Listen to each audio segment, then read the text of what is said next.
nigga, I wanna know if you ready to do this shit.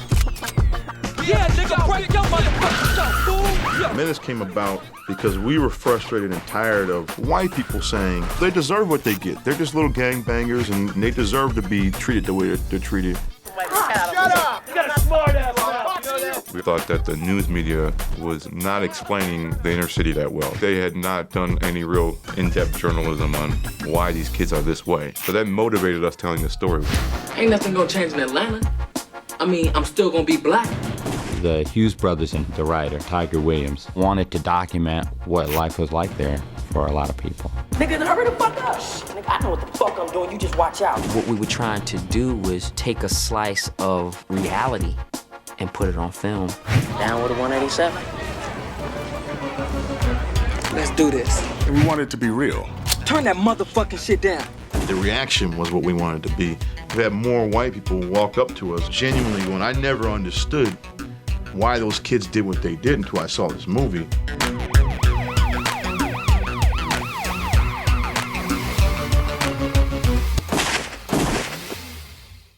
We grew up in Detroit, Michigan, all the way up to 9. In 1980, came to a place called Pomona, California. A little city about 35, 40 miles outside of downtown Los Angeles, yeah. Our interest in movies first came from things like Superman and Indiana Jones, the popcorn movies. And we were fascinated with the making of movies. The one that really changed it for us is what changed it for a lot of people, which was Scarface.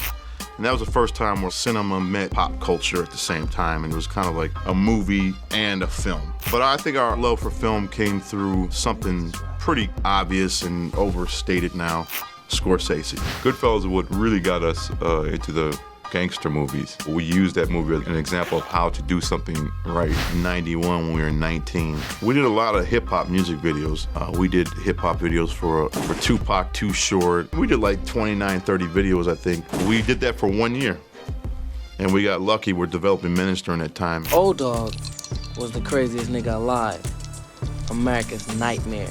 At the time, Los Angeles was a hotbed for gang activity, drugs, and police brutality. It just wasn't a good environment to be a black male anywhere. You ain't gotta be creeping. I don't know why you trying to act like you cleaning up. There was a big racial tension going on down there between the Koreans and blacks. Anytime you walked into one of their stores, they'd follow you around. Man, I always think we're gonna steal something. And the black community had felt that for so long that when the riots did go down, they took it out on those businesses, or they took it out on the closest thing that they can see to the establishment. Boom! Yeah! You jacked that Korean motherfucker! Yeah! Things have been bursting at the seams already with the police and the minorities, if you will, you know, not just blacks, Latinos, everybody. And everyone's frustrations just boiled over and it became anarchy, just like the Watts riots. The Watts riots demolished that area and all the business left. And I think the same thing could be said of the 92 riots. These kids that are coming up nowadays are affected by that. That city was just completely decimated, you know, and nothing came back, you know. If they barely had anything before then, there was nothing after. We framed it in that context just to show that if our people expect to have nothing down there, then expect to get a gun in your face at some point because you've just bred the criminal, you know. We enlisted a writer by the name of Tiger Williams, who happened to be the brother of our best friend in high school, Ryan Williams, who was in the film, played Stacy. Nigga, hell yeah, that's that nigga, man, trying to be me and shit. They needed someone to write something gangster for them, you know, and I told them my brother's a writer, you know, I can hook y'all up, you know. And sure enough, I hooked them up. Sat down, got together, and we would hang out a lot. You know, during the whole, we just sit around, hang out, and talk about story. First I get shot, then you gonna drive me home? Somebody must want me to die. We just researched and went out to Jordan Downs, Watts, South Central. Something few people know is we based this loosely after a character me and Tiger interviewed. So we just got the screenplay flushed out in like a month or two and started getting it shopped around. I had a project with New Line that fell apart in the late stages, and so I got a job producing a music video, and that's where I met the Hughes brothers who were directing it. It was the music video to Brenda's Got a Baby. I'm pregnant. What? And as we went along on the project, I would talk to them, and I said, well, what's your ambition? What do you want to do? Yeah, you guys want to do commercials, music videos? That's it? And they're like, no, we want to be filmmakers. We want to make movies. And they said, well, we're developing a script with a friend of ours now. and it was Menace to Society, and they started telling me about it, and it sounded really intriguing, and I read it, and it shocked me. Darren Scott had given it to New Line, so Bob Shea had put the script on Weekend Read, which meant we would probably get an answer on Monday on whether or not they're going to do the movie. And after he read it, I called, and and I didn't know what's his reaction, and so I asked, and they said Bob cried, and I was like, oh, well, I guess we got a movie then. Y'all niggas hurry up. Go in there, book them niggas, and get the fuck out. Don't be playing. I think, honestly, the reason why Bob Shea and New Line decided to give this movie a chance, especially with two 20-year-olds that hadn't done anything before, was, and I wouldn't have said this in the past, but I think Boys in the Hood had a lot to do with it. Boys was a story about one kid who makes it out. And we wanted Menace to Society to be the antithesis. And we wanted to examine, really, why so many kids don't make it out, and what are the reasons why they don't make it out. What the fuck is that? The through line in the casting of Menace was like, who's real? Who feels real? Who looks real? So casting Kane was like a no-brainer for us. Nigga, I know you ain't dumb enough to be showing niggas the robbery tape, man. What's up with that? We had seen an episode of American Most Wanted, and there was this young kid in there playing a gangster, and the way he was talking and his mannerisms were like, he gets it, Tyron Turner wasn't even a professional actor, but he had this look that I think everybody could kind of vicariously live through. We got a lot of resistance from New Line because he was a raw talent at the time. The first rehearsal was kind of a disaster. He wasn't ready, and everybody wondered, oh, well, wow, is this guy going to be able to do the part? He has the look, but pretty much nothing else. But we got him a coach, and by the time we were shooting, he was Kane. So you hold it like this and pull a trigger. Pow, punk ass. Lorenz Tate, who plays O-Dog, the badass in the movie, it was amazing because we don't go for cliches, but at the time we thought we're going to get this big, black, buff guy, got lacerations in his face and ashy knuckles, and he's gonna play O-Dog. And so we were interviewing a lot of people for O-Dog, and we couldn't find him. And finally we told our casting director to bring in the tape of the rejects. And the first reject was this kid came in Right out of Disney Casting 101. I had this sort of Disney look, this really fresh, young kid look. But I'm originally from Chicago. So my interpretation of the guy was based on some guys that I had seen in Chicago. Oh, shit. And I said, the odds are against me. So I gotta flip this. I have to really go in there and knock it out. Nigga, you would sound like a little bitch, man. We yelled action, and he got down and started playing a dice game and ad-libbing. And it was like, oh shit, like right away you recognize, like, this is crazy, because this kid was so spot on. And his mannerisms, body language, lingo, everything. What you say about my mama? He nailed it, there's no way anybody else even come close to this. Shit, nigga, I'll smoke anybody, nigga. I just don't give a fuck. Just hit us in the head, we go, this is even scarier. This charming looking kid oozing all this evil. Fuck. Damn. Suck on that, you bitch-ass trick. We wanted to tell him he got the job, and the casting agent's like, no, just wait, let me go call him. And I ran out to the elevator. When he got on the elevator and said, this is yours, I didn't believe him, and I didn't think much of it until I got the call and they said that you landed the part. And this was my first film. I had never done a movie. I'd always been a television actor. So you like my little tape, don't you? Yeah, that shit was cool, nigga. Yeah, nigga, that's proper. Jada Pinkett was on A Different World.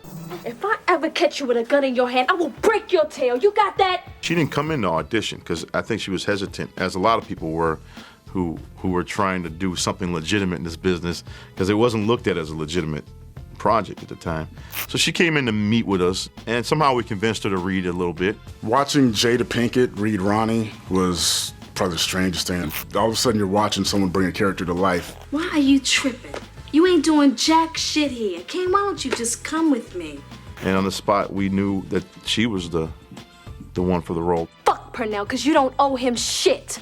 All right? You need to be glad that you graduated from high school and that you're alive at 18, and you need to do something with yourself before you end up like he did. Sam Jackson came to us because we wanted to do some stunt casting in certain areas. It was very intimidating because I work with the actors. I was very intimidating. He would fuck with me every now and then. Just play with me. What the fuck you mean you ain't got the money yet, motherfucker? Keisha, bring Mr. Butler a plate. A nice size plate, Keisha. Charles Dutton came the same way. We just begged for for a cameo and this, that, and the other. The hunt is on. And you're the prey. The one that was interesting was Bill Duke, who was retired from acting at the time, had called and said, "Will we hire someone on the crew?" And we said, "Oh yeah, we'll hire if you do this role for us." That was actually a classic moment. I mean, like, you know, Bill Duke, everybody talks about that. You know you done fucked up now. You know you done fucked up. You done fucked up, you know that, don't you? So we had 3 veterans who came and rounded out the cast and provided legitimacy to the movie that it didn't have. You owe me some money, motherfucker! Hell no, but here you go.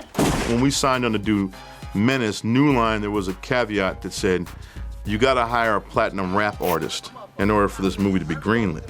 Slanging all that shit in the hood, and y'all ain't got no motherfucking money. We first saw MCA in a rap video, and he was in the projects, and he had this dripping Jerry curl, and we're like, who snuck him past like the censors? You know, like how, you know, for lack of a better way of saying, you know, how they let this nigga get by, right? You know, like this guy's real right here. We got to get him.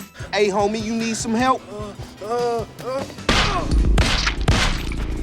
Having a short Ready to put a hole in the motherfucker? yo-yo. Don't start that hood rat shit. You know ain't nobody no motherfucking hood rat. These are the cats we grew up listening to. They brought a flavor to it and a verisimilitude that was really helpful in making people believe that you were dealing with South Central. Punk ass nigga. We made Menace when we were 20, and I remember thinking that was normal. It wasn't too recently I started realizing how abnormal that was. A real naive thing on our part was thinking that we can go down to the neighborhood and shoot around real Grape Street Crips and in Jordan Downs, the housing project, and actually employ the real gangsters. We were able to shoot there because at the time there had been a peace treaty between the gangs, and we had hired a few of the guys on as technical consultants and emissaries to the neighborhood. Oh shit, one time. Break. There's a scene where we're all just sitting on the wall drinking beer, and the police come around the corner, chasing them down the alley. Now the guys all around them dressed in purple are real guys. And they're all like giving each other pounds, drinking 40 ounces and everything like that. Then there's a scene where O-Dog goes to Kane's grandparents' house after he comes back from the hospital, and everybody in that scene is from their neighborhood, and a lot of them are gangsters. We always watching our backs because, you know, we didn't know what was gonna happen being in that neighborhood. Get your ass up out the car, nigga. We had a few scary moments where sometimes a person on the crew might say the wrong thing or do the wrong thing. Get the fuck out! Break yourself, nigga! But it was nothing major, man. They loved us down there and we loved them. Yo, what's up, boy?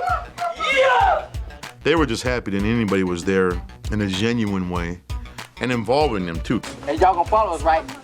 Yeah, nigga, we know where it's at from. I'll never forget this one guy, I forget his name, but he was the scariest guy in the area. I mean, everything about him, his manner, his approach, his reputation, you would think if anybody was gonna be somebody who was gonna cause us problems or hurt somebody or anything, it was this guy. Why you come to this motherfucker so early all the time, man? You said 1 o'clock? I don't give a fuck what I said, nigga. And I remember that to try to defuse this, we offered him his job as like our head neighborhood security guy. And he did a great job.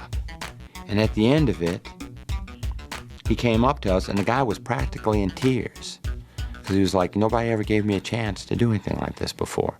They were very appreciative of us coming down there and not condescending them. So we gleaned a lot of real stuff from them or listening to them or just having them around. Don't worry about shit. I'ma handle this nigga for you. People were coming up to us as actors thinking we were from Grape Street. Lorenz Tate got that a lot. Get my motherfucking money, nigga. Get my shit.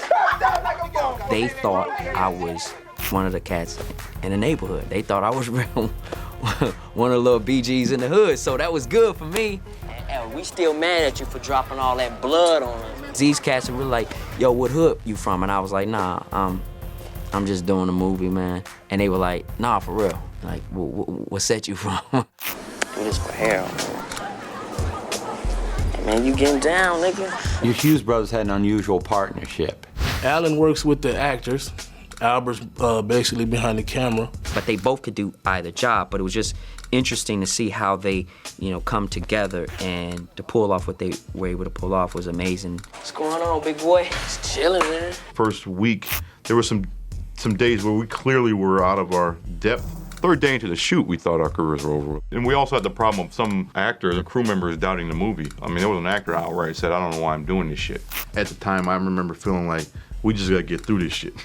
Ironically, sometimes the days that feel like really bad make for better scenes. The days you feel like you really got something, most of the time you really don't have anything. Here, put that in for me. Nigga, you better go somewhere with that black power shit. You know that shit gets no play in this ride. Sometimes we didn't have enough time to do things or set up a steady camera, set up a dolly, and we would go handheld.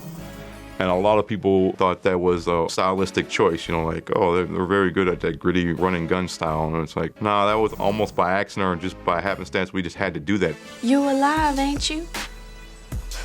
And who says that's good? First test screening, it went through the roof, and to this day was the highest score they ever got at New Line Cinema. It scored like bananas, and it was really loud, and people were very involved. It was like a prize fight. Everybody was jumping up and down with excitement and like they're watching a boxing match. And when the lights went up, there was like 20 gang members down in the front row weeping their eyes out. And the cards came back, and I think it was 97%, which is unheard of. Hey, this for the homies who ain't here. Going to Kane was great. We were part of the director's fortnight. We didn't know what to expect. It was like 8 hours a day of interviews back to back to back to back to back. We didn't have time to even think. We weren't prepared for it and basically had to get like B12 shots by the end of the second day because we were so fried. The Kane experience was our first taste of pseudo-celebrity. There was a moment where we were walking down the street and Ebert walked up and started talking to us about our movie. And there would be these kids that would come up and go, LaFrance Hughes, and we would be signing these 8x9 pictures they had of us out there. When the film was over, it got a standing ovation, and we were all called to the stage. And we stood on stage, and there's just this wall of people going crazy and clapping and screaming and hollering. And standing on stage with that in front of that wall of people, I said to myself, this is the closest I'll ever get to feeling like a rock star right now. The film was pretty much positively reviewed. There were some harsh reviews, obviously, you know, again, socially irresponsible and just excessively violent.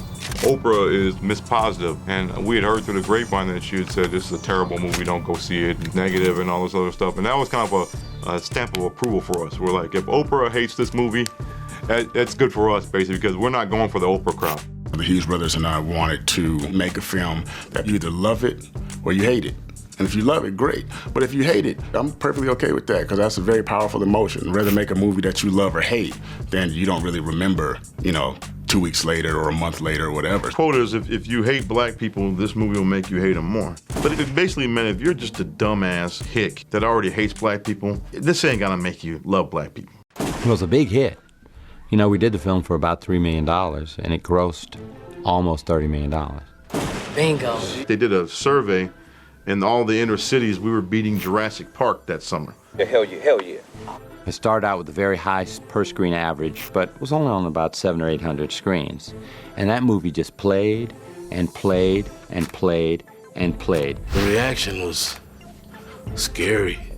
It was scary to me because people loved it. People were standing up in some theaters. You had people talking back to the screen, and I'm not suggesting all brothers and sisters talk back to the screen, but on Menace, you're damn right we gotta talk back to the screen. I remember going to the movie theater and watching, you know, grown men, grown thug, rough, gang, you know, crying at the film. Get some fucking help! Not my niggas. And what happens is you have these gang members coming from each territory to congregate in these theaters, and obviously certain things happen. Well, what's up, homies? Hey, let's go twist this nigga's cap back, man. It really started back with Colors, and then New Jack City, and then Boys in the Hood. A lot of people in gang culture thought Menace to Society was real, and that what they saw on screen they recognized. Damn. And we just gonna find these little marks and smoke them. Shit ain't that hard. So they were all coming to the theater at the same time to see this movie. And anytime you do that, you're gonna get some conflicts. Bitch, shut the fuck up before we blast your ass too. Do we feel responsible for gang activity? No.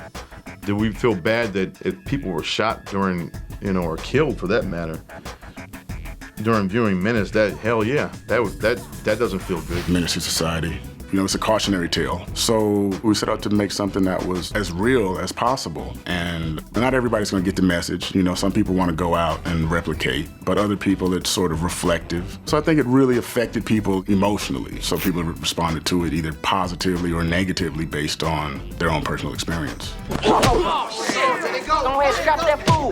Rush him, nigga, rush him. The character of Kane is somebody that almost anybody can empathize, if not sympathize with. You see in the early scenes of him seeing his father murder a guy right in front of him as a little kid, what chance did he ever have not to have his life go along this path? But you can also see that he wants to break out of it. He just doesn't know how.